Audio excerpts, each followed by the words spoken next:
안녕하세요. 저는 올해로 67살이 된 할머니입니다.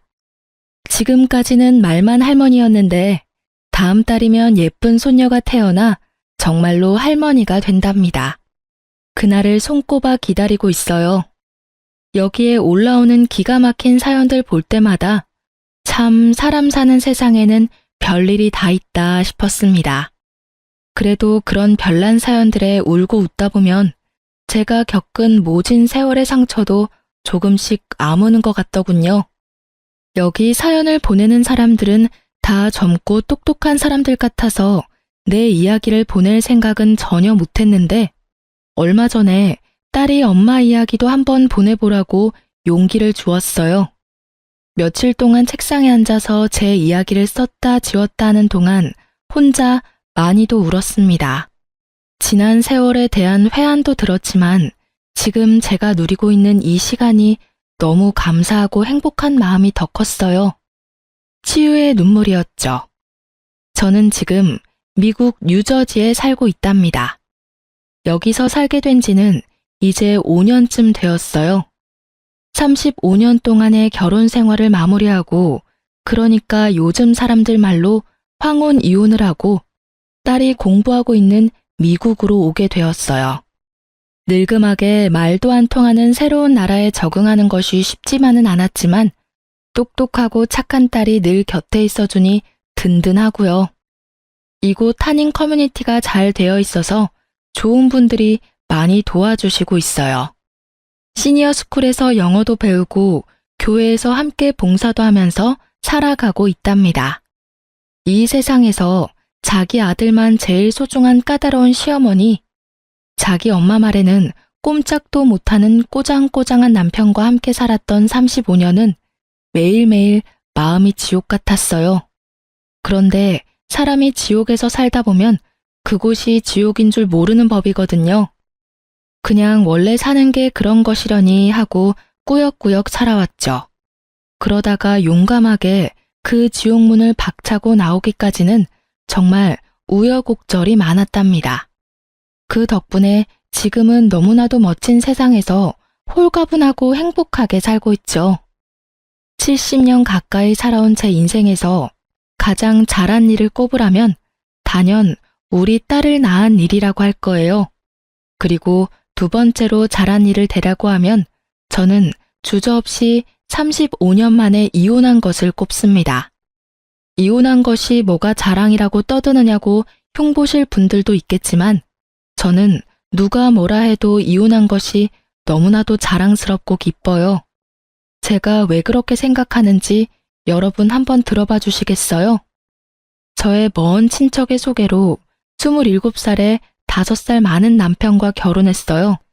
남편은 초등학교 선생님으로 봉직하다 교장으로 정년 퇴직했어요.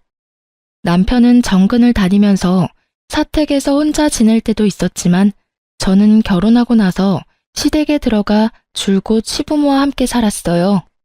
시골이긴 했지만 그래도 그 동네에서 유지소리 듣는 집안이었어요. 조상에게 받은 땅이 많아서 다른 집에 붙여준 논밭도 있었고 읍내에 작은 상가도 몇 개 가지고 있었어요. 그래봤자 시골이라 서울 부자들에 비하면 아무것도 아니겠지만 우리 식구들 먹고 사는 데는 충분했어요. 가족들을 먼저 좀 소개해야겠네요. 남편은 그 집안의 귀한 독자였어요. 저희 시아버지도 독자였으니 2대 독자가 되겠네요. 이 집이 워낙 손이 귀한 집안이라고 동네 어른들이 말씀해 주시더라고요. 남편은 저에게도 선생처럼 굴었어요. 저한테 늘 권위적이었고 사소한 것까지 사사건건 꼬장꼬장하게 잔소리를 해댔어요. 아니 이 사람아, 난닝구를 이렇게 납작하게 동개놓지 말고 한번 요울에 접어서 돌돌 말아놓으라고 몇 번을 말하나, 응? 이렇게 해놓으면 난닝구 가운데에 주름이 잡힌다니까. 옷 안에다가 있는 속옷인데 주름 조금 치면 어때서 그래요. 서랍이 작아 그렇죠. 납작하게 개야 자리를 덜 차지하니까요. 무슨 여자가 남편 말에 한 번도 알겠어요 하는 법이 없나? 어디서 매번 말대꾸야 말대꾸가. 남편이 그렇게 하라면 네 하고 그냥 그렇게 해. 속옷 하나도 자기가 원하는 방식대로 개어놓으라 하고 계란 후라이 하나를 해와도 노른자가 너무 익어도 안 되고 그렇다고 안 익어도 안 되었어요. 노른자에만 알갱이가 보이는 굵은 소금을 서너 알 올려야 하는데 소금 알갱이까지 세어보면서 많이 뿌렸네 적게 뿌렸네 잔소리를 하는 사람이었죠. 이런 남편의 꼬장꼬장한 성격은 딱 자기 어머니를 닮았어요. 시어머니는 90세가 다 되어가도록 허리 하나 굽지 않고 머리카락 한 올 흐트러지지 않은 차림을 했어요. 바늘로 찔러도 피 한 방울 안 나올 것 같았죠. 또 옛날 분이어서 어쩔 수 없다고는 하지만 아들에 대한 애착이 어마어마했고 남아 선호 사상도 강했어요. 이것 때문에 저와 제 딸이 겪은 수모는 이루 다 말할 수가 없죠. 제가 시집을 온 이후로 시어머니는 모든 집안일을 저에게 맡기고 본인은 전혀 하지 않았어요. 대신 항상 방문을 활짝 열고 방 안에 앉아서 제가 일하는 것을 매의 눈으로 감시했죠. 끊임없이 잔소리를 퍼부으면서요. 저도 우리 집에서 장녀로 커서 어렸을 때부터 집안일을 해왔기 때문에 집안일이 그렇게 서툴지는 않았어요. 그런데 시어머니는 아주 사소한 일도 자기가 원하는 방식으로 하라고 요구했어요. 그게 훨씬 더디고 불편한 방법이더라도요. 지금 생각해보면 시어머니는 제 모든 게 못마땅했던 것 같아요. 자기 아들이 너무 아까워서 그랬겠죠. 남편은 월급을 받아오면 전부 시어머니를 드렸어요. 그럼 시어머니가 거기서 쌀이나 연탄 같은 큰 살림을 계산하고 장볼 돈만 빠듯하게 저에게 주셨어요. 넉넉히 주는 것도 아니면서 늘 헤프게 쓴다고 야단을 했죠. 남편과 시어머니는 근검절약에는 아주 도 같은 사람들이라 휴지 한 장 허투루 쓰는 법이 없었어요. 너 일로 와봐라. 이 휴지 이래 많이 둘둘 말아 쓴 거 이건 네 짓이다. 우리 집에는 이렇게 낭비하고 사치하는 사람이 없다. 똥 싸고는 딱 3칸만 쓰는 거다. 이런 작은 것부터 이리 헤프니까는 자꾸 생활비가 빵꾸 나는 기다. 네네, 어머니 알겠어요. 왜 화장실 쓰레기통까지 들고 나와 그러셔요. 아, 남사스럽게. 우리 딸 키울 때 다들 종이 기저귀 쓰던 시절이었는데요. 저는 종이 기저귀는 한 장도 써보질 못했어요. 그저 손이 부르트도록 천 기저귀를 빨아서 써야 했어요. 아이가 크는 동안 학교에서 쓰는 연필 한 자루도 당신 새끼손가락보다 작아지기 전에는 새 것을 내주지 않았어요. 그렇게까지 어려운 시절도 아니고 그렇게까지 어려운 집도 아니었는데 말이죠. 시아버지가 돌아가신 이후로 집안의 모든 일은 시어머니와 남편 둘이서 결정했어요. 물론 시아버지가 계실 때도 제 의견을 물은 적은 없었지만요. 그 시절을 돌아보니 저는 그냥 그 집에서 밥 해주고 빨래하는 식모였던 것 같네요. 그래도 시아버지는 한 번씩 생각나요. 고마운 마음도 있고요. 시아버지가 돌아가신 지 벌써 20년 가까이 되었지만 요즘도 아버지 기일은 꼭 기억해서 교회 가서 기도합니다. 말씀은 늘 무뚝뚝하게 하셨지만 그래도 그 집에서 유일하게 저를 챙기고 생각해준 사람이에요. 아가, 이거니 홀딱 묶고 치우라. 닭장에서 막 꺼내왔다. 네 어머니 동칠래 같다. 아, 아버지, 고맙습니다. 잘 먹을게요. 가끔 어머니가 동네 마실 나간 틈을 타 아버지는 닭장에서 계란을 하나 꺼내다 주기도 하고 본인 몫에 곶감을 놔뒀다가 몰래 주시기도 했어요. 물론 고맙다는 제 인사는 듣지도 않고 휙 돌아서 나가버리시곤 했지만 저는 그래도 늘 따뜻한 마음이 느껴졌답니다. 시아버지는 폐암으로 일찍 돌아가셨어요.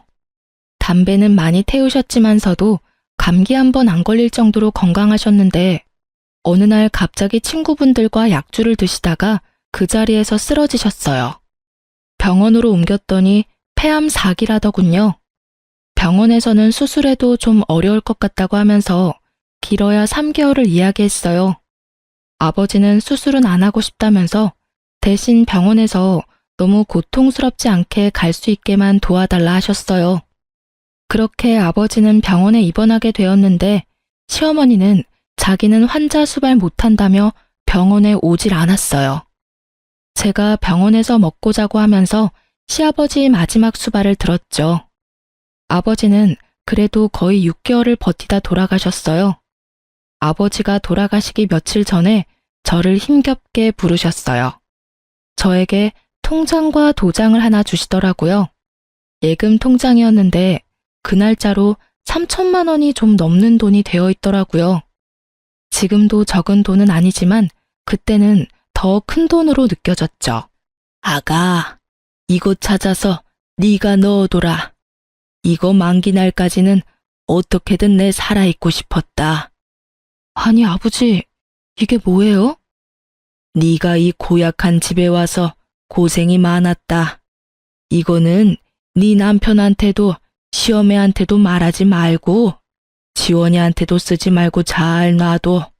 잘 두었다가 꼭 필요할 때 너한테 써. 아버지, 저 이렇게 많은 돈 필요 없어요. 돈 필요 없는 사람이 어딨나? 늙으면 돈 쓸 일이 있다. 아버지, 저 이거 못 받아요. 이걸 제가 어떻게 받아요? 내 마지막 지켜준 거 고맙다. 이제 너 더 고생 안 하게 내 얼른 죽을게. 아버지, 그런 말 마세요. 얼른 나와서 집에 같이 가셔야죠. 아버지 없으면 내가 누구한테 계란을 얻어먹어요. 그 자리에서 펑펑 울었어요. 그날 너무 울어서 그런가 정작 시아버지 돌아가신 날은 눈물도 안 나오더라고요. 며칠 뒤에 시아버지는 거짓말처럼 돌아가셨어요. 저는 시아버지 말대로 그 돈은 아무한테도 말하지 않았고 은행에 넣어두고 없는 돈인 것처럼 잊어버리고 살았어요. 그래도 그 돈 덕분에 정말 마음 한구석이 든든하더라고요. 시아버지는 그렇게 살아계실 때도 유일하게 저에게 따뜻하신 분이셨고 돌아가셔도 저를 든든하게 해주셨어요. 친정 아버지가 일찍 돌아가셔서 저도 아버지 정을 모르고 살았거든요. 그래서 저에게는 시아버지가 주신 그 무뚝뚝한 사랑이 참 귀하고 고맙습니다. 마지막으로 이제 우리 딸 이야기를 해야겠네요. 딸 이야기를 하려니까 눈물부터 나네요. 우리 딸도 참 마음고생을 많이 했어요. 제가 막 결혼을 해서 시집에 들어왔는데 시어머니가 저를 앉혀놓고 이야기하더라고요. 남자에게 군 식구가 생기면 그 식구들 먹여 살리느라 등골이 빠지는 법이다.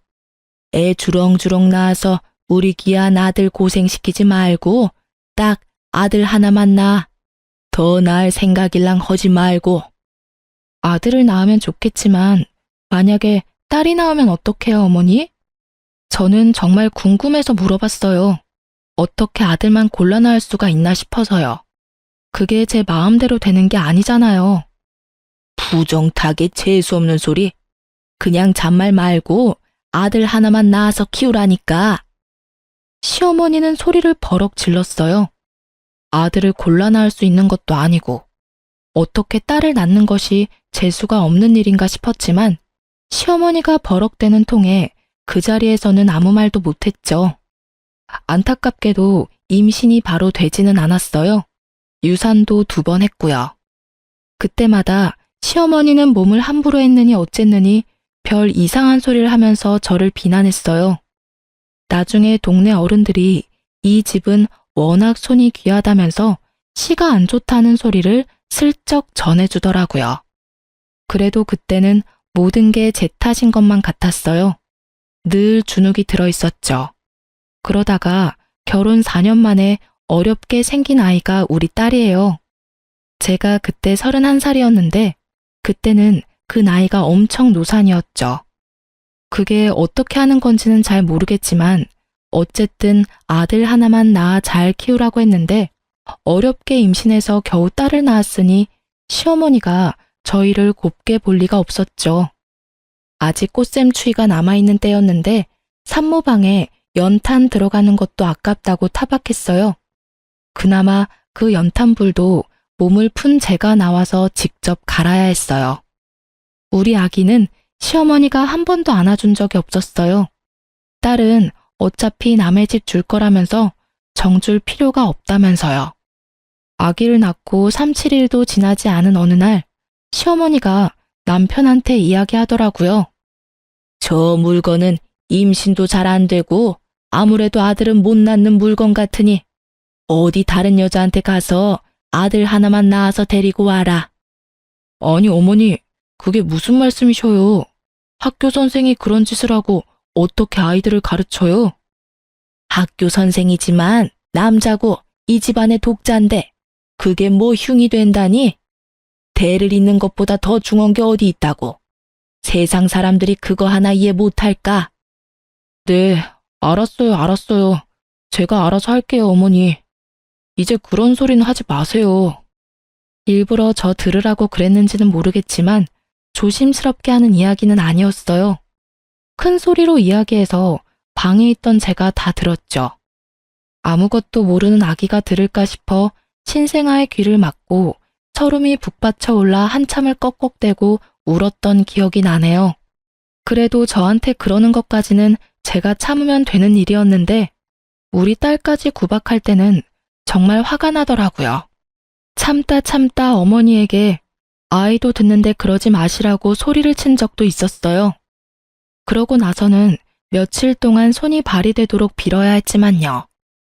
아이가 좀 크고 나서는 할머니가 뭐라고 하시면 그냥 참고만 있지 말라고 가르치기도 했어요. 지원아, 할머니가 네가 잘못하지도 않았는데 막 야단치시면 잘못했습니다 하지 말어. 버릇없이 대들라는 게 아니라 할머니, 나 그렇게 안 했어요. 할머니 저한테 그러지 마세요. 라고 또박또박 말하라는 거야. 엄마도 옆에서 거들어줄게. 응, 알았어, 엄마. 할머니는 정말 이상해. 어느 날은 이랬다고 뭐라고 하고 다른 날은 저랬다고 뭐라고 해. 맨날 나한테는 화만 내. 나 할머니 싫어. 할머니가 옛날 사람이라 그래. 옛날 사람들은 아들만 중하다고 생각해. 그치만 엄마는 네가 딸이라서 너무 좋아. 아들을 10트럭을 갖다 줘봐라. 내 딸하고 바꾸다. 할머니 미워하면 네가 힘들어. 그냥 우리가 할머니를 이해하면서 살자. 응, 알았어. 할머니는 자기도 여자면서 왜 아들만 중하대? 남자애들은 시끄럽고 멍청하기만 한데. 우리 딸은 어렸을 때부터 똘똘하고 야무졌어요. 학교 들어가서는 공부도 아주 잘했죠. 어린 아이가 할머니를 이해하려고 노력하면서도 아닌 건 아니라고 야무지게 따지기도 잘했어요. 그러다 보니 할머니와 사이는 좋지 않았지만 할머니가 우리 딸에게 함부로 대하진 못했어요. 좀 어려워했다는 말이 더 맞겠네요. 저는 정말 다행이라고 생각했어요. 저는 늘 딸이 자랑스러웠답니다. 중학교에 들어간 딸은 전교 1등을 놓치지 않았어요. 물론 시골의 작은 학교이긴 했지만 선생님들이 입을 모아 칭찬하는 모범생이었어요. 중3 때 담임 선생님은 특히 딸아이를 정말 아껴주셨는데 그분이 적극적으로 도와주셔서 다른 지역에 있는 특목고에 지원할 수 있었어요. 물론 합격했죠.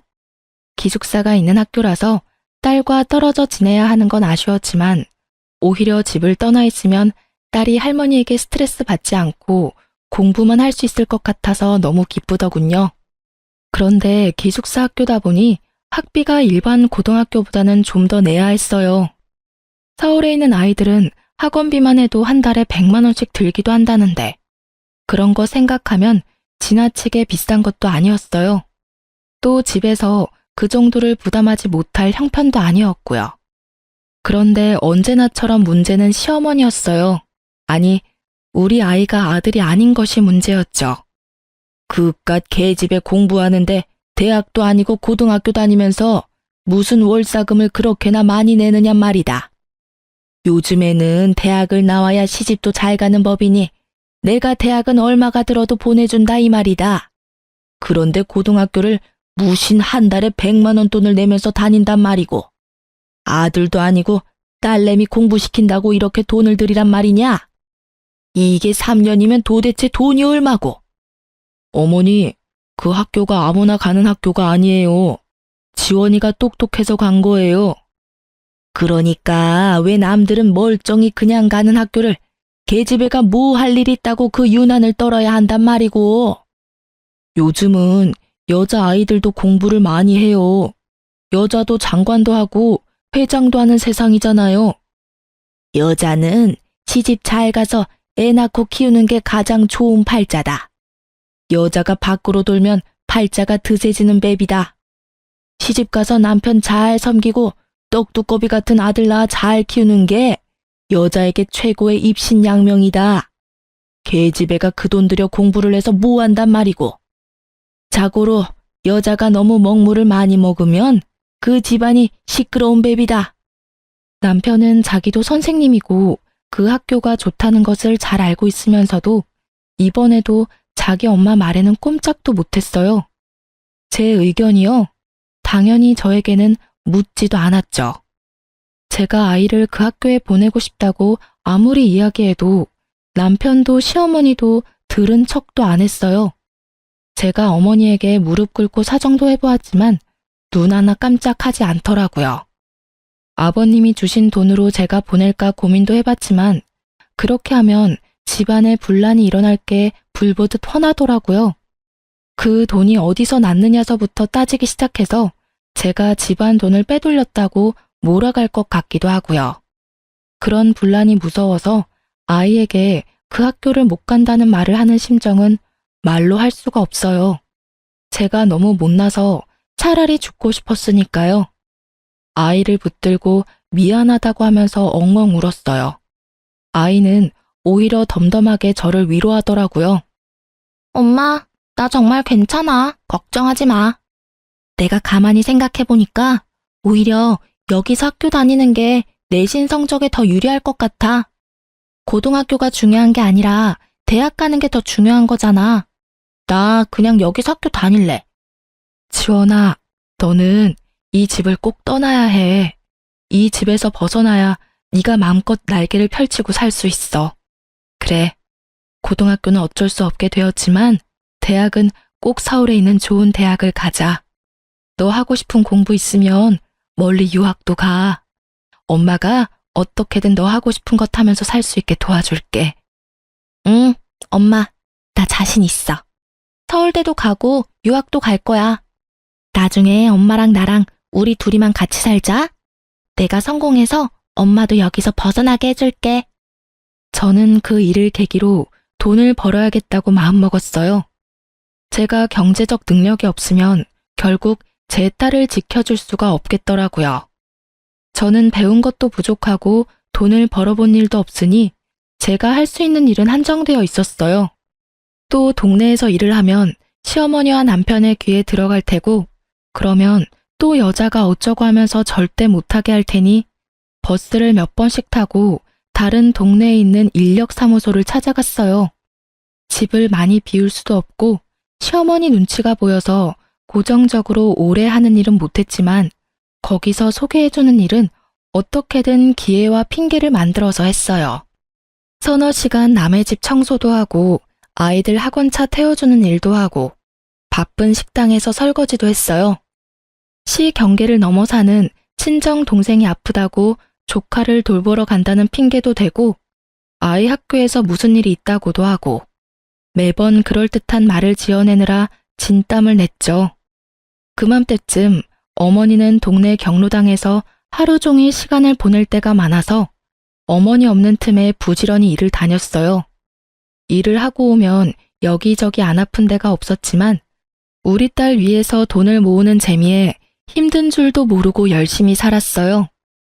우리 똑똑한 딸은 역시 고등학교에서도 전교 1등을 놓치지 않았고 대한민국 사람 누구나 다 아는 좋은 대학교에 들어갔어요. 대학교에서도 딸은 장학금을 받고 다녔어요. 다행히 제 아버지가 자취할 생활비 정도는 보내주더라고요. 딸에 대한 애정은 있는 사람이었어요. 딸이 공부 잘하는 것을 은근히 자랑스러워하기도 했고요. 그렇게 딸은 대학을 졸업하고 1년을 준비해서 미국으로 유학을 가게 되었어요. 미국에 있는 로스쿨에 합격을 했대요. 아는 사람 하나 없는 그 먼 데다가 딸을 보내는 마음이 꼭 내 심장 한 구석을 떼어내는 것 같았지만 우리 딸이 이 집으로부터 더 멀어진다는 사실에는 또 얼마나 안심이 되고 기분이 좋았는지 몰라요. 그런데 이번에는 시어머니는 물론 남편까지 딸의 유학을 반대하고 나섰죠. 여자애가 위험하게 어딜 혼자 그 먼 데를 가겠다는 거냐? 아는 사람 하나 없는 곳을. 너희 할머니도 노발대발 하신다. 너 절대 못 가게 하라고 난리시라고. 아빠, 저는 성인이에요. 아빠나 할머니의 허락이 필요한 나이가 아니라고요. 다른 사람들은 가고 싶어도 못 가는 학교예요. 제가 노력해서 제 힘으로 가게 되었어요. 제발 더 이상 제 앞길 막지 마세요. 너 유학 가려면 호적 파가지고 가라. 그럼 너는 이제 더 이상 내 딸 아니다. 호적은 아빠가 파주세요. 여자라는 이유로 지금까지 제 앞길 가로막아온 그 호적을 알아서 빼주신다면 저는 너무 감사하죠. 그렇게 딸은 유학을 떠났어요. 저는 눈치가 보여서 공항에도 나가보지 못했어요. 물론 다 큰 아이고 똑똑한 아이지만 혼자서 그 먼 데를 떠났다고 생각하니 어찌나 먹먹한지 그날 하루 종일 하늘만 보면서 눈물을 훔쳤네요. 그래도 아이가 떠나는 날 제가 그동안 차곡차곡 모았던 돈을 딸에게 보내줬어요. 딸은 안 받는다고 난리였지만 저에게는 그렇게 할 수 있는 것이 너무나 행복했어요. 많지 않은 돈이지만 그래도 공부하는 동안 생활비에는 보탬이 될 것 같았어요. 우리 딸에게 처음으로 엄마 노릇을 제대로 한 것 같더라고요.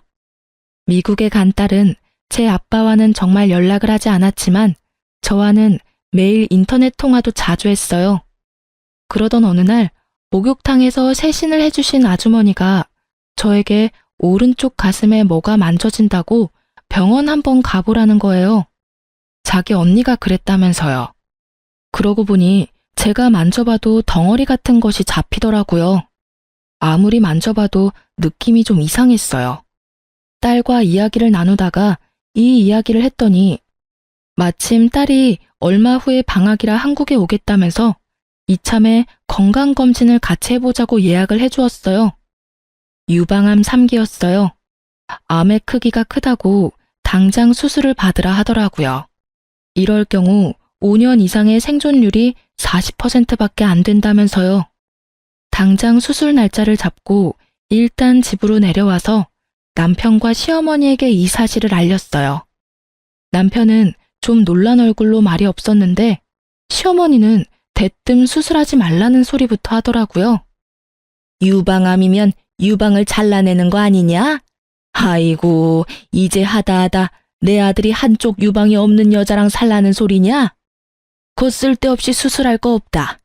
암 수술이면 돈도 한두 푼 드는 것도 아니고 저 우리 옆 동네 산에 암 걸려서 요양 온 사람 있는데 여 와서 3년 동안 공기 좋은 데 있으면서 느릅나무 껍질 차 다려 먹었더니 암이 싹 다 낫다더라. 너도 여기서 느릅나무 껍질 다려 먹고 요양하면 다 나을 건데 무슨 가슴 잘라내는 수술을 한다니? 어머니, 제가 일단 같이 병원에 갔다 와 볼게요. 진짜 수술을 해야 하는 건지 어쩐 건지 제가 잘 알아보고 올게요. 시어머니의 그 말에 없던 정도 뚝 떨어졌어요. 그래도 반평생을 함께 살아오면서 식구들 밥해 먹이고 빨래해준 공이 있는데 고작 하는 소리가 유방 없는 여자랑 사는 아들이 불쌍하니 느릅나무 껍질이나 다려 먹으라뇨. 기가 차서 말도 안 나오더라고요. 입원하는 날 병원에 따라온 남편은 무슨 검사를 왜 하는지 하나하나 따지고 물었어요. 검사하는 데마다 쫓아다니면서 간호사 선생님을 괴롭히더라고요. 제가 걱정되어서 묻는 게 아니라 괜히 쓸데없는 검사를 해서 돈 나가는 건 아닌지를 걱정하는 것 같았어요.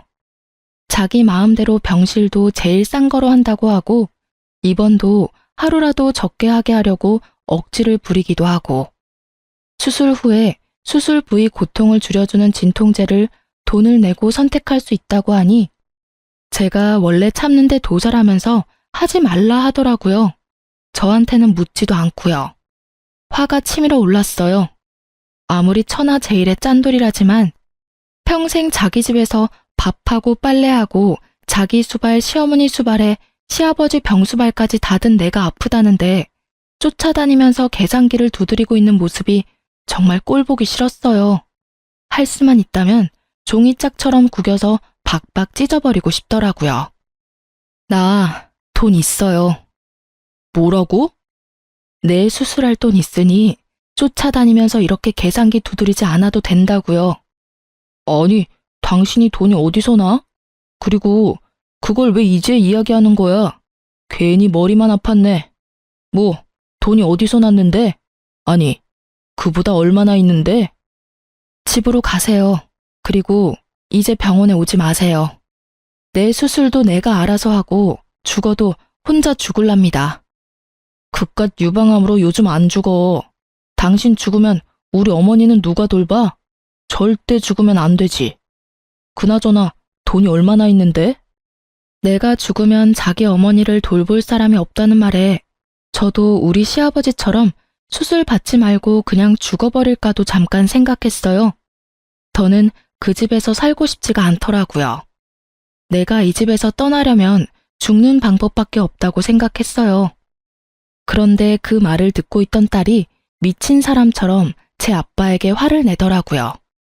아빠한테는 지금 엄마가 살아야 하는 이유가 고작 할머니를 돌보기 위해서예요? 세상에, 아빠가 그러고도 사람이에요. 엄마가 지금까지 어떻게 살았는데, 할아버지 병수발도 엄마가 다 했는데, 엄마가 암이라는데 고작 나아서 할머니를 돌보라는 소리를 해요? 아니, 너 왜 소리를 지르고 그러냐? 아빠와 할머니는 사람이 아니에요.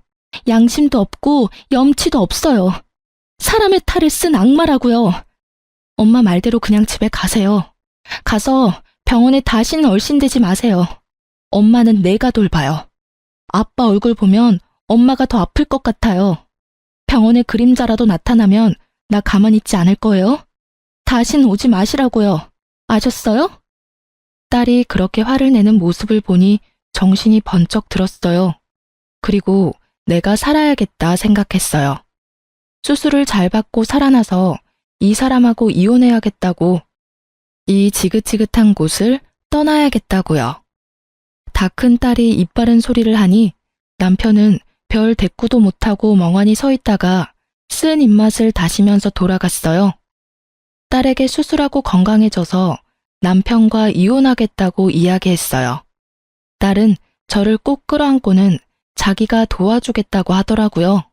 엄마, 수술 잘 받고 보란듯이 건강해져서 나랑 미국 가서 살자. 내가 성공해서 엄마 그 집에서 데리고 나온다고 했잖아. 내가 아직 성공은 못했지만 내가 최선을 다해서 도와줄게. 엄마, 아무것도 걱정하지 마. 그래, 엄마 수술 잘 받고 건강해질게. 너랑 둘이만 산다는 생각만 해도 병이 다 낫는 것 같다. 그렇게 서로 부둥켜 안고 한참을 울었네요. 다행히 수술은 성공적이었어요. 암의 크기가 커서 걱정했는데 천만다행으로 전이가 많이 된 상태는 아니었다고 하더라고요. 퇴원은 할 수 있었지만 방사선 치료를 위해 자주 통원을 해야 했고, 치료 기간 동안은 가족들과도 격리되어 있는 것이 좋다는 핑계로 병원 근처에 작은 오피스텔을 얻었어요. 건강해지겠다는 일념으로 열심히 치료에 참여했죠. 잘 넘어가지 않는 밥도 무르게 익히고 잘게 잘라서 어떻게든 억지로라도 넘겼고, 집에서라도 몸을 자꾸 움직이려고 노력했어요. 의사 선생님이 시키는 건 뭐든지 철저히 따랐어요.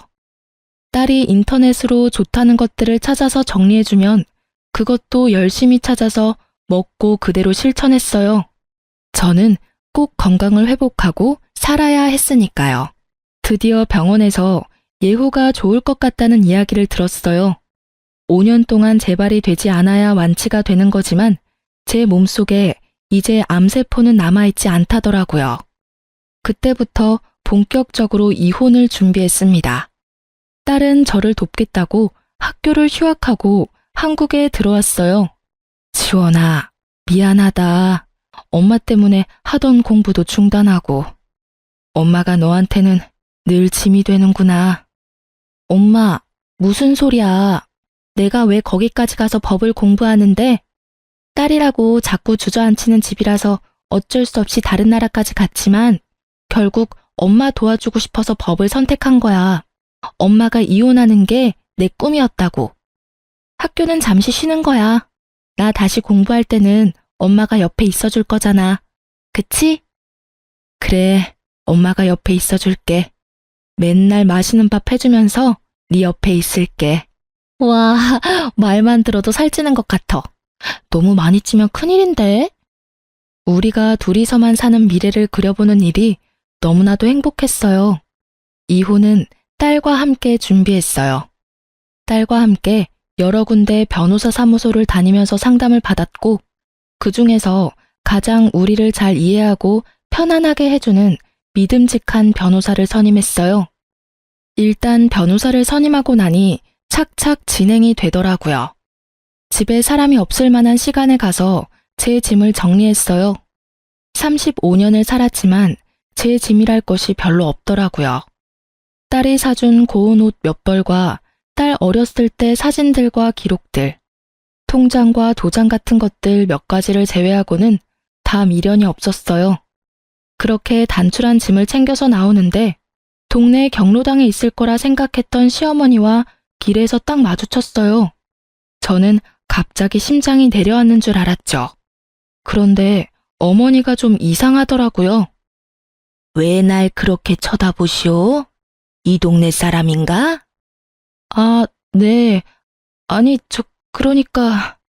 에이, 별 정신없는 사람 다 보겠네. 누구냐고 묻는데 왜 말을 못해? 그때 이웃에 사는 아주머니가 나타나 제 손을 끌고 가면서 말했어요.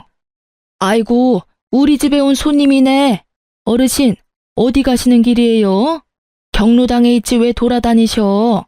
아들이 또 찾느라 고생하겠네. 얼른 경로당에 가 계셔요. 네? 경로당 가는 길이요. 경로당 가는 길이 맞는데 왜 안 나오나 그래? 아주머니는 저를 자기 집으로 데리고 들어갔어요. 암에 걸렸다는 이야기를 듣고 걱정했다고 하시며 제 손을 쓸어주셨어요. 저보다 10살 많은 친정 언니 같은 분이었는데 제가 형님 하면서 잘 따랐어요. 저는 그간에 있었던 일들을 이야기하며 형님 앞에서 펑펑 울었답니다. 형님도 제 손을 잡고 눈물을 흘리셨어요. 그래, 지원 엄마야. 잘 생각했다. 아까 어머니 이상한 거 봤지? 검사 결과 치매란다. 치매요? 아니, 언제부터, 어쩌다가요? 뭐, 한 달 남짓 되었을까? 할매가 집을 못 찾고 헤매고 다니는 걸 동네 사람이 데리고 온 적이 있는데 또 얼마 안 가서 경찰서에서 연락이 오고 그랬거든. 동네 보건소에서 읍내 병원으로 가보라 해서 지원 아빠가 데리고 갔나 보대? 아직은 초기지만 치매가 진행되고 있단다. 아직 초기라는데 그래도 저를 못 알아보시네요? 저러다 또 멀쩡해지기도 하는갑더라. 또 어느 날은 멀쩡하게 알아보고 정정해. 그러다 한 번씩 또 이상하고. 순간 조금 흔들렸어요. 이런 노모를 두고 제가 이혼을 한다는 게 잘못된 일인 것 같고 죄책감도 들더라고요. 그런데 그런 눈빛을 읽었는지 동네 형님이 앉아있는 제 다리를 철썩 때리더라고요. 지원 엄마야, 너 정신 차려라. 지금까지 저 집에서 그 고생을 하고 또 치매 노인까지 수발 들으려고? 네 목숨 걸고 결심한 거라면서 뭘 고민하고 있어. 아이고, 내가 괜히 붙잡았네. 이제 가, 빨리 가. 멀리 도망가서 딸하고 행복하게 살아. 형님의 그 말이 너무 고마워서 저는 또 눈물 콧물을 다 빼고 울었죠. 얼굴 다시 못 보는 거야 좀 서운하지만은 지원 엄마가 무슨 고생을 하면서 살았는지 이 동네 사람들은 다 안다. 말을 못해서 그렇지 네가 너무 안쓰럽고 아깝다고 다들 마음 아파했다. 그러니까 이제라도 도망가서 잘 살아. 네가 잘 살면 내 마음도 좋다. 형님, 고마워요.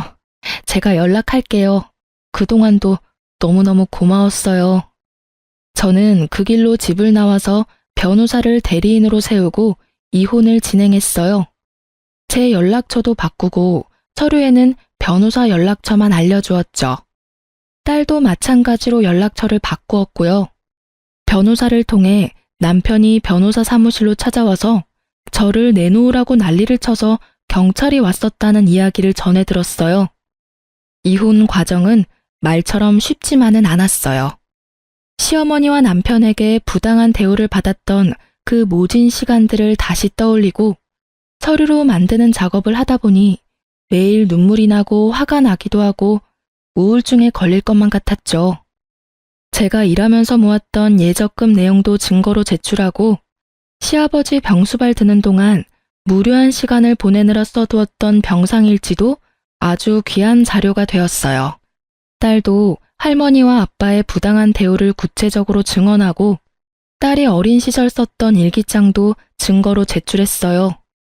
딸의 중학교 3학년 때 담임 선생님은 딸이 특목고에 진학하지 못했던 당시에 상담한 자료를 찾아서 보내주시기도 했어요. 마음은 힘들었지만 한편으로 많은 분들에게 정말 너무 감사한 날들이기도 했답니다. 이런저런 증거들을 근거로 시어머니에게는 위자료를 요구하고 남편에게는 재산의 절반을 분할해달라는 청구를 했어요. 조정도 하고 법원에도 몇 번씩 불려가야 한다는데 저는 그 과정을 고마운 변호사 선생님이 다 대신해 주셨어요. 그래서 남편과는 그 이후로 얼굴 한번 마주치지 않을 수 있었네요. 지난한 시간이 흘러 결국 이혼을 하게 되었고 시어머니는 위자료 1,000만 원을, 남편은 재산의 절반을 분할해 주라는 판결을 받았어요. 남편은 제가 어느 날 갑자기 없어졌고 자신에게 한마디 상의도 없이 이혼을 했다며 법정에서 분통을 터뜨렸다고 하네요. 저희 의뢰인이 말씀하시기를 35년 사는 동안 집안의 대소사에 대해 의뢰인과 한 번도 한마디 상의하신 적이 없다고 하시더군요. 모든 걸 어머니와 남편 두 분이 상의하고 통보했다고요. 저희 의뢰인도 이혼에 대해 따님과 두 분이 상의하고 결정하셨다고 합니다.